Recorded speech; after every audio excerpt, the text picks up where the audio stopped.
Well, hello, everybody. Welcome to the show. I am speaking tonight with Saycon Sengbloh.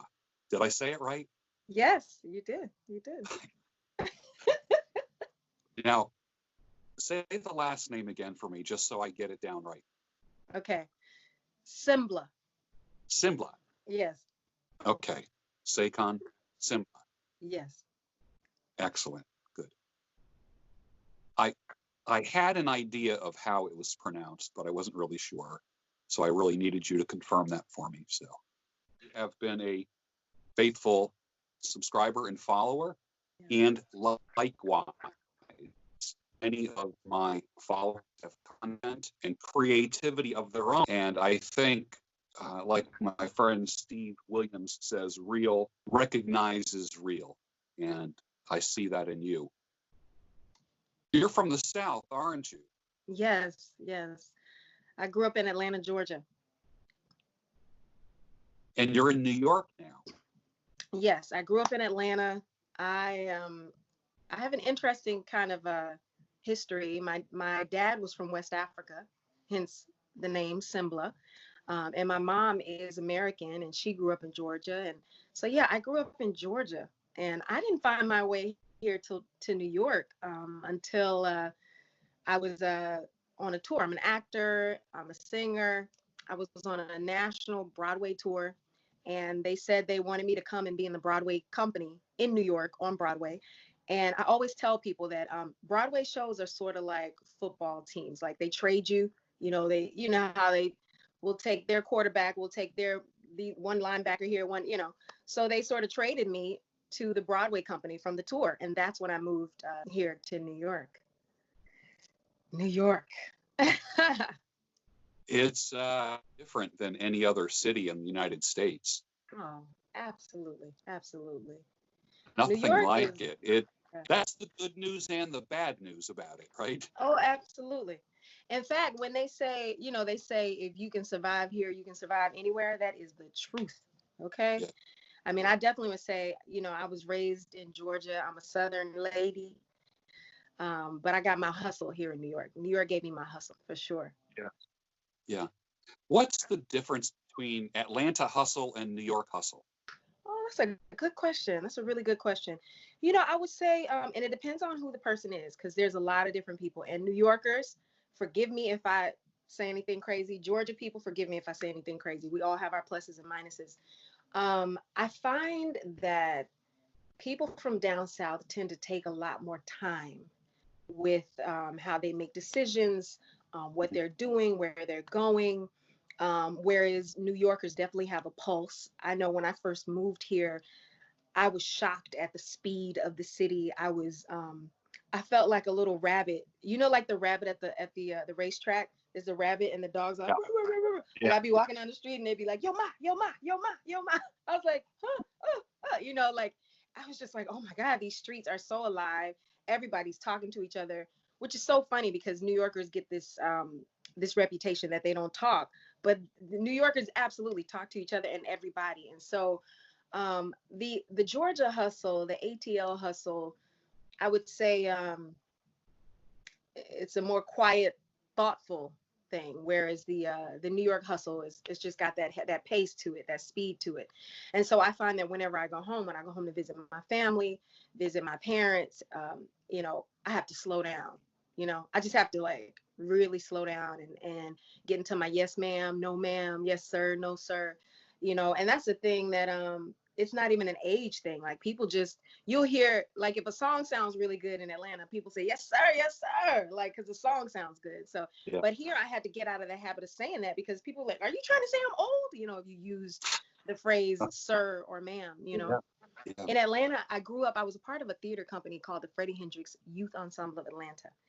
And I also I went to Agnes Scott College, and before that I was at Tri-Cities High School, which is this big performing arts school, and hip hop acts like Outkast and Escape and a lot of musical groups came out of my school.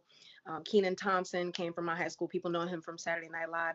So I was always surrounded by entertainers. I was always singing, dancing, performing, and I really had a zest for life, but I was always sort of, I would always describe myself as an extroverted introvert. I would kind of, I would go do my shows. I had fun, the hair, the makeup, the glamour, do my shows. And I just come home and just be on my computer or be in my book, which is kind of what led me to the YouTube path. As much theater as I've done, I've never really been a true theater nerd in that way. I would sort of get online and just be in these pop culture streets.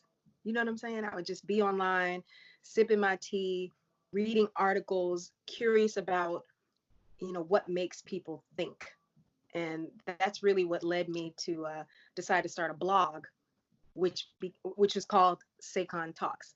And that became my podcast and Yes. YouTube page, Saycon Talks. Oh, so there's your Batman origin story then. That's good. That's good. Exactly. That is the origin story.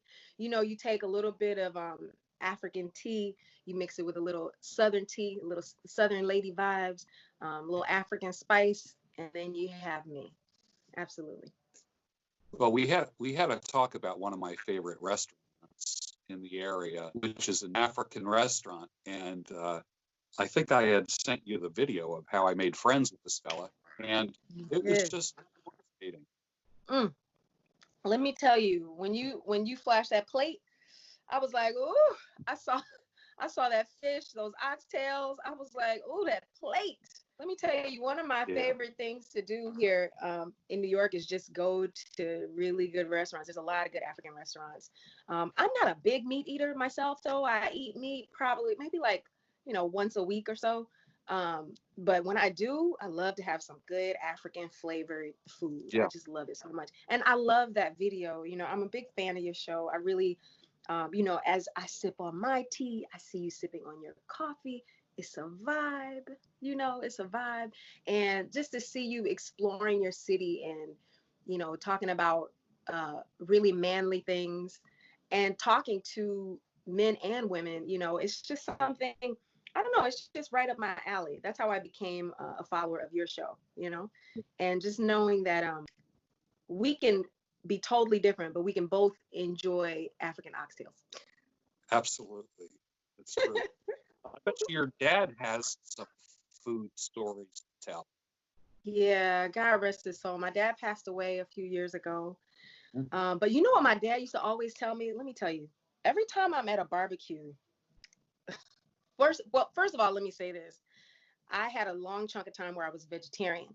I had a vegetarian chunk of time. I had a vegan chunk. I know you talk about carnivore. Everybody does their different, this grains, no grains, gluten free. This, everybody's trying all this different stuff, which is something I like to talk about on my podcast. I like to talk about, you know, healthy, natural food eating, whether it be meat, whether it be vegetables, whatever, but like eating in the most natural way. And I know that I got that from my father. My father always say, "Saycon, you must eat your meat." He would say, "Eat your meat on a bone." So whenever I'm at a barbecue and somebody's like, "You want a hot dog?" I'm like,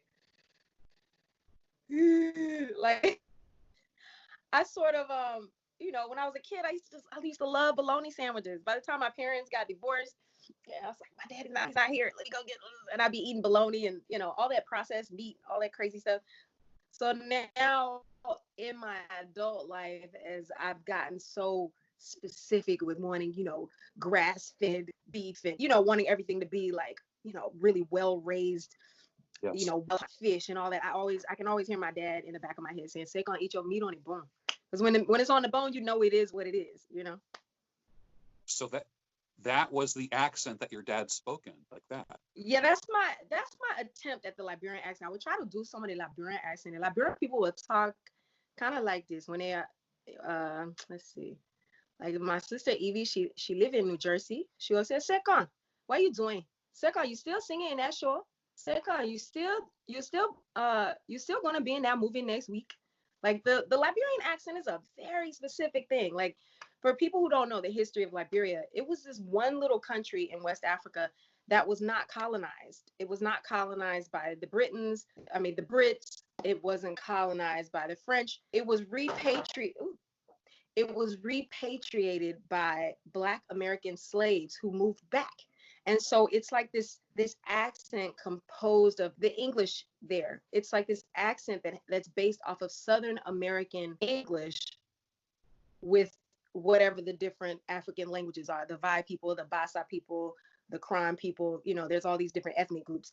So, there's a difference. If you really you'll hear a difference between like a Senegalese, a Nigerian, a Liberian, a person from Ghana. And you guys, all the Liberians that's watching right now, don't be offended. My accent is horrible. I grew up in Georgia. I just do my best. My sisters, it's so funny. My oldest sister, she came from Liberia a long time ago, and she still has her accent. My younger sister, she kind of comes in and out depending on who she's around. It's very fascinating, that Liberian accent, but it's one of the sweetest, most melodious accents you could hear. Who do people tell you that you look like, your mother or your father? I think I really look like a combination of both. I really think I do. I think I look like a combination of both. There are some moments where people see me walking or doing something and they'll say, "Oh, you look just like your mom." The funny thing I think is, I think my walk is definitely a combination of both of my parents. I would say for sure. Both of them. I'm an equal mixture. Let's talk about Broadway in New York and the performing arts. You have a long history in the performing arts. I mean, going all the way back to childhood, all the way through college, young adulthood, and then here you are. There's a lot of people who would love to be where you have been. Tell me about some of your Broadway experiences.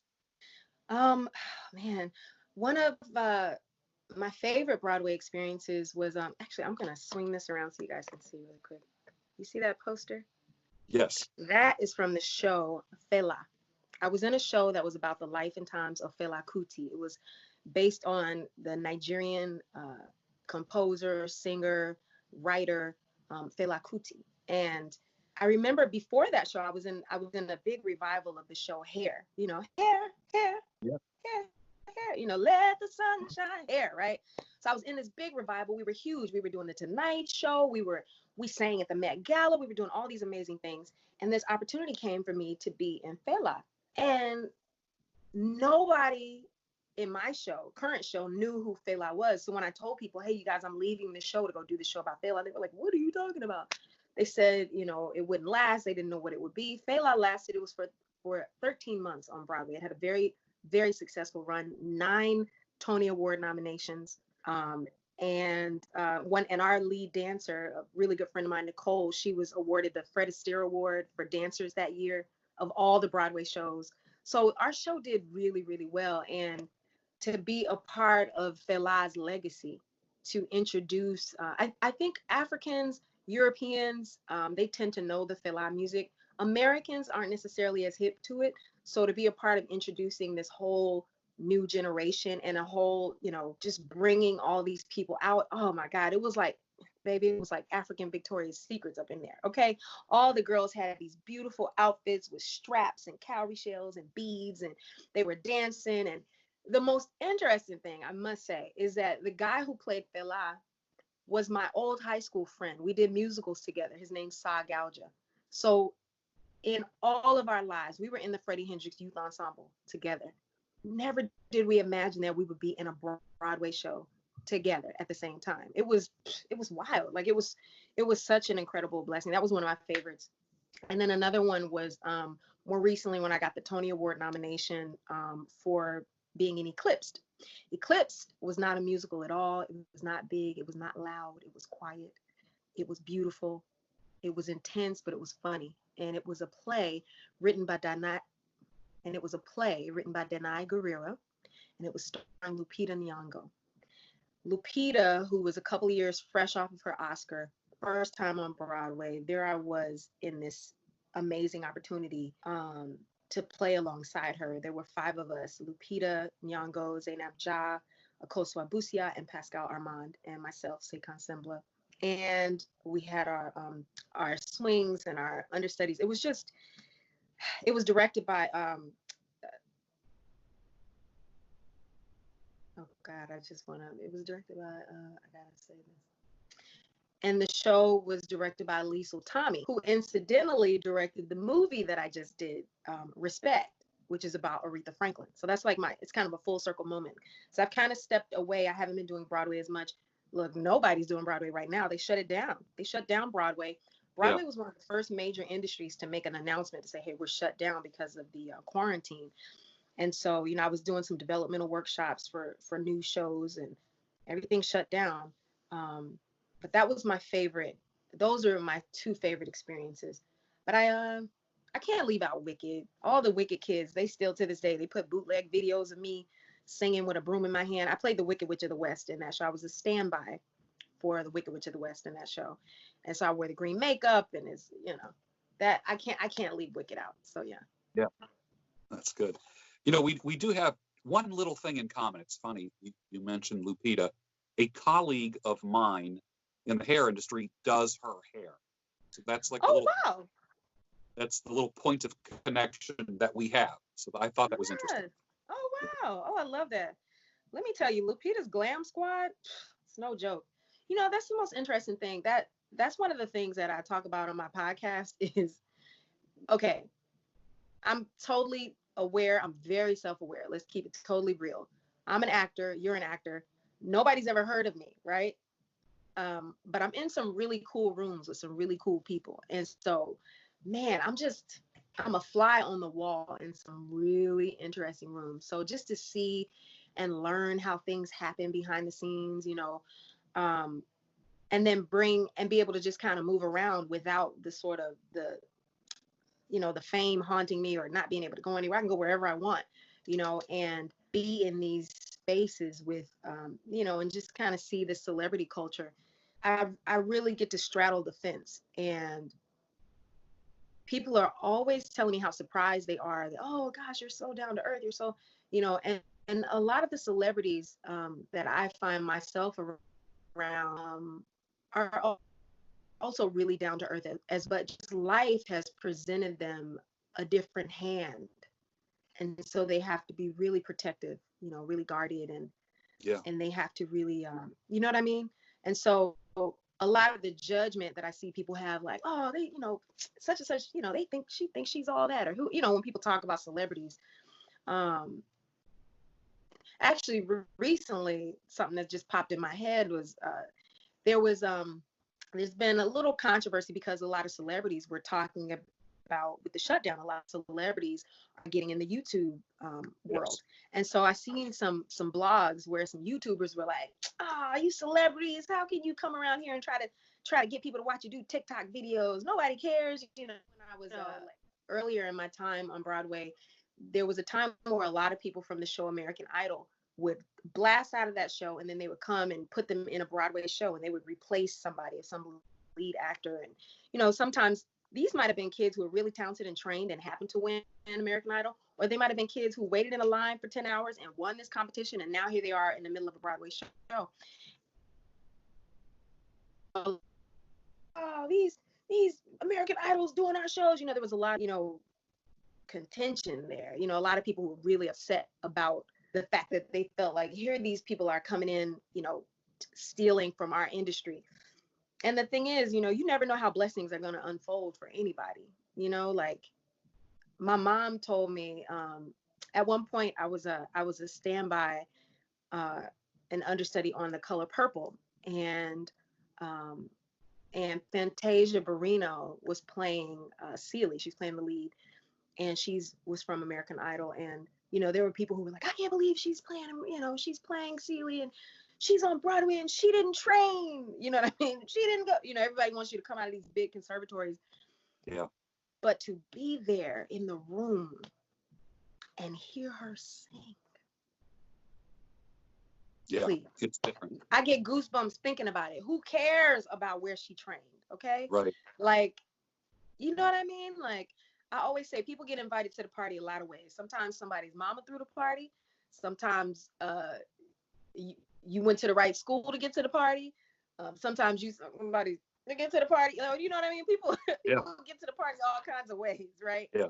And life is not fair, and it is what it is. So once I realized life wasn't fair, I think it helped me to relax a lot about a lot of the choices that I make and it helped me to enjoy, just enjoy my own life a lot more. I went off on a tangent. No, that's appreciated. Let me ask you this: what is your vocal range? What do you what is your favorite place to hang out vocally?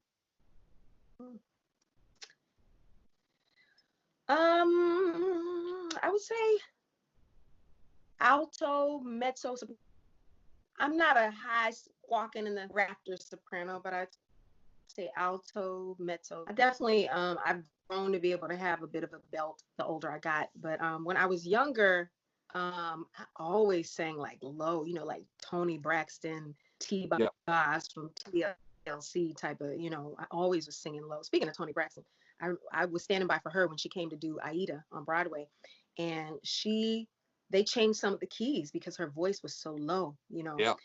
and it was so beautiful. It was so beautiful to hear the Toni Braxton versions of that score. The score was by Elton John and Tim Rice. Oh, it was so good. But yeah, I would say alto, mezzo, soprano. Mm-hmm. Who are your influences vocally? Toni Braxton, Sade, Janet Jackson. People are always surprised when I name Janet Jackson because, heck, Janet and Sade, these women, they're not known for being like vocal acrobats, but they have such sweet and tender voices. Yeah. I feel like Sade, her voice is sultry and is laid back, and it's just so tender. And then Janet Jackson, when she's like, in the thunder and rain, Stephanie, all that sweet. It's so sweet. I just love a sweet, tender voice. I don't necessarily need to hear a whole bunch of squawking and yelling, and you know what I mean? Which is contradictory to me being on Broadway, because that's pretty much what they hire you for. They hire you to, you know what I mean, to sing, you know what I mean? Right. But so I can belt. I have the ability. I do it. I have the ability to belt. I do it pretty well. But I wouldn't call myself a squawker. So those would be my inspirations. Miss Janet, Sade, Toni Braxton, Prince. Love Prince. Yeah. And his guitar playing, God rest his soul. Mm-hmm. Yeah. Are you prepared to give us a little sample? Sure. What should I sing? Let me think. Give me a second. You want like a verse and a chorus, or you want like a Yeah, verse and a chorus would be wonderful. Funny how time flies when you're having fun. Ooh, baby. I don't know where it all went. Time does pass by.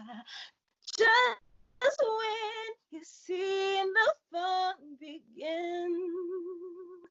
Ooh, you can feel me. Please stay. Please stay. I like Janet. She always whispers a little bit. Yeah, that's great. Maybe I'll sing a little bit of a little Sade. Go ahead. We'd love to hear that. I won't pretend that I intend to stop living. I won't pretend I'm good at forgiving. But I can't hate you, although I have tried.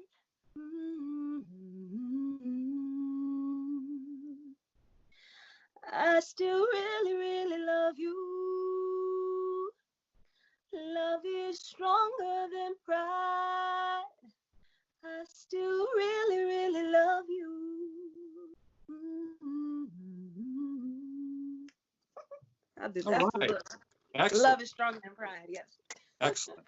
I really love it. And one thing I said is I want to come out of this thing with all of my stuff charged up, all my social charged, so that people can, so that my, so that I can find my tribe.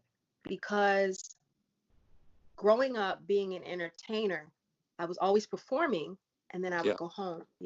I wasn't the person to tear the club up and stay there all night. It's not like, so the difference with pop stars is if they do a concert in a town, they might do 4 shows that week, right? And it's that one superstar. That's Beyonce. She's doing 4 shows. But you are not gonna, the human body is not gonna be able to sustain the level of performance, partying, lifestyle, all that wild and craziness at 8 shows a week in the way that they do the Broadway vibe. And so there is a culture of self-care that I began to take on for myself, just to be able to manage being cast. I get cast among people who are a lot younger than me a lot. And I have to be able to hold up, you know what I mean? And I want to be able to run with them as well. And so in order to do that, I have to take care of myself. That's good. Well, I always thought that you should have a talk radio program, and I think that's the vibe that I'm getting is that you interact with your audience and you allow them to express themselves, and then you have your unique opinion, which is very qualified because people know you as the actress, as the singer, and Mhm. people want to hear about your work. They want to see what your perspective is, and I think that's what makes you interesting. Thank you. Thank you. The funniest part about it is most of my topics are just human topics, right? Just, I did a topic on my podcast. It's on like Apple Podcasts, Google Podcasts, Spotify, all those places, my audio podcast. I did a topic called Adulting is Hard. And in that topic, I'm just talking about all the things that affect everybody in every genre, in every career, in every vocation, right? But of course, my experience as an actor is always gonna, you know, it's always gonna color my mind and my thoughts. But the most fascinating part of it is the empathy that I have for every person because I've played so many parts, right? So Yeah. like I I have studied the mindset of a grieving mother. I've studied the mindset of a police officer. I've studied the mindset of a lawyer. So I'm able to kind of see all those different perspectives and have empathy. You know what I mean? Like in any movie, any television show, we see when there's a villain, the villain, he is not a villain. He's just a person with wants and needs and desires. So yeah, I try to bring my personal perspective. Um, I try to bring my personal perspective to every episode, but I really love hearing other people's opinions. I like hearing other people's thoughts, and I especially love hearing from the guys. In all the attempts of society for equality and to make us the same, the reality is that you are different than me. And we Yes, should celebrate those differences and not curse those differences. exactly, exactly. So I love hearing from the guys.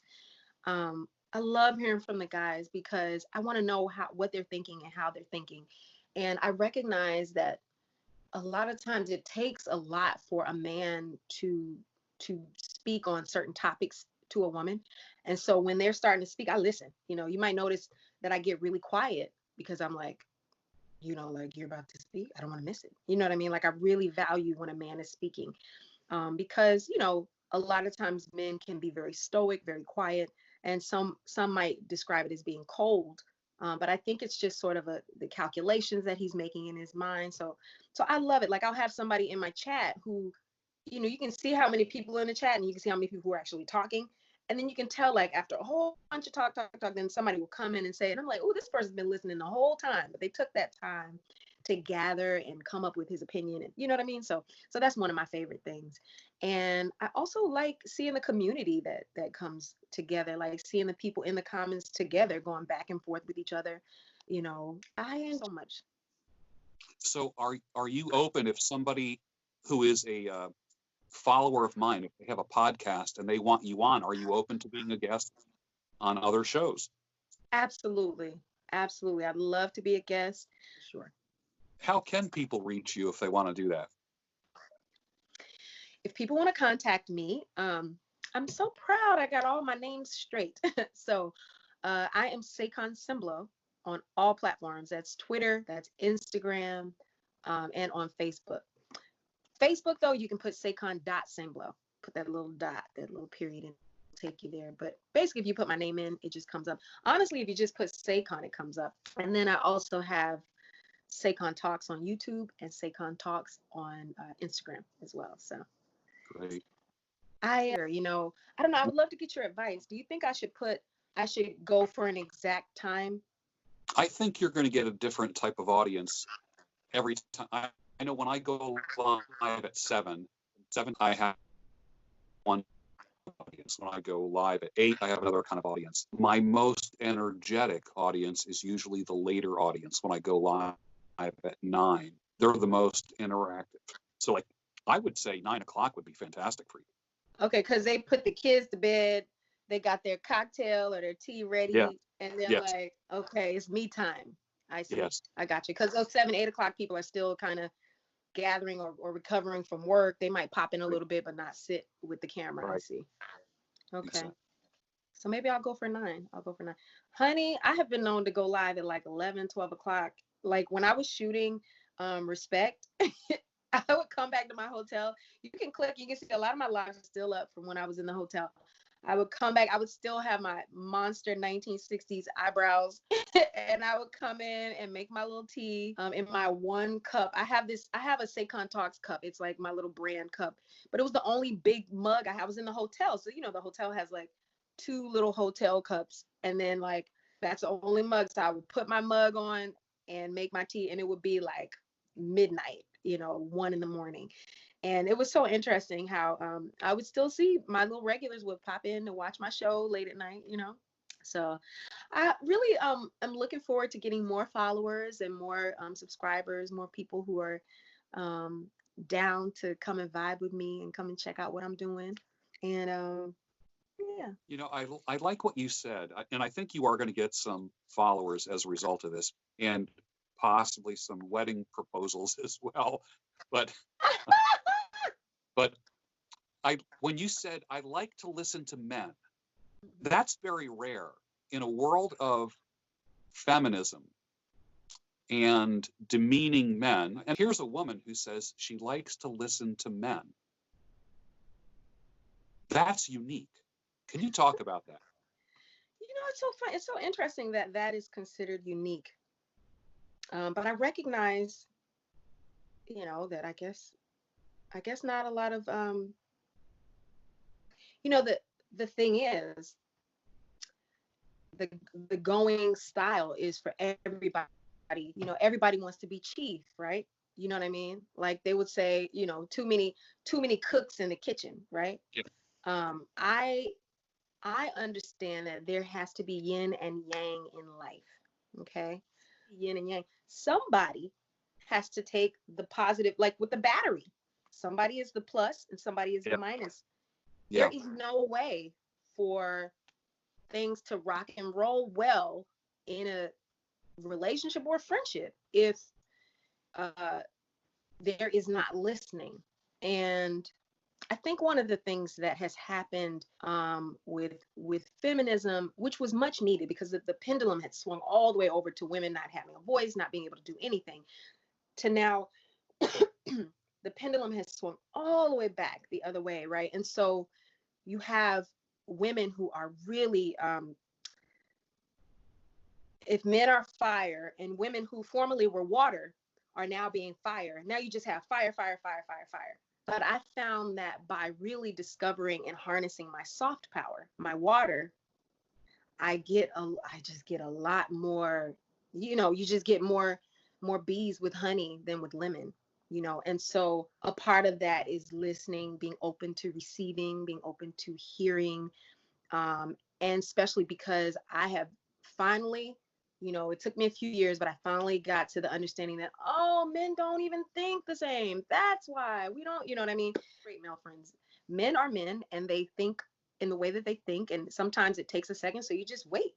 I just wait and I listen, And I found since I discovered that and I learned how to relax because so it's something that I talk with a lot of my girlfriends about. I was texting one of my girlfriends today. I said, what are you going to do? I said, what are you going to do to pamper yourself today? And she was like, well, And I said, I'm going to take a hot bath. I got the bath already. I didn't put the water in, but everything's all fresh, candles waiting, all that. Right. And she said, I'm going to do my hair. I'm going to condition my hair, whatever. I said, you have to really find yourself to taking that time with yourself to be quiet and calm. Because if you can be a calm space, then to be able to receive and listen to a man is much easier than when you're just like chomping at the bit to, say what you got to say what you got to say. I think that's, the wicked word submission. I think that that's a bit of what submission is on the female side of it. I did a talk. There's a podcast I did when I was talking about Fantasia earlier, the pop singer Fantasia. There was some video she did where she and her husband, they were talking about how, I guess he's an accountant or something, and he was talking about he manages the finances and she does the performance and and she was like, and I listened to him, and she was talking about that, and all these women were sort of up in arms about about that. And so I did a podcast about that, and I talked about that, my feelings on that, and I understand everyone wants to be heard, but the catch is we can't be heard at the same time. Somebody has to listen. So I just go first at listening. You know, I think if that's a good way to say it. I think I just think things sort of bode better if the man goes first at talking, and if I go first at listening. You know, I I don't know. like It that. just Yeah, it just flows better to me. Yeah. Yeah. So Friday night, you're going live, Saycon Talks on Yes. YouTube. People can reach you at any of the social media platforms that you have. Under Saycon Sengbloh, yes. Yeah. Well, thank you for coming on the show. It's been a pleasure chatting with you, as Thank always. you for having me. I told you the first time we chatted, I had my little starstruck moment because, I wake up and I hear that coffee and you stir with those chopsticks, and it's a vibe, honey. It's a vibe. So the first time I saw it on the camera, I was like, ah, I had to fan out a little bit. I had to fan out. So I'm really pleased, so pleased to meet you. And really, thank you so much for having me on your platform. And hello to all of the George Bruno fans. What's up, you guys? I'm Saycon. Thanks for checking me out. I'm just happy. I really appreciate it very much. Absolutely. Thank you, Saycon. Thank you.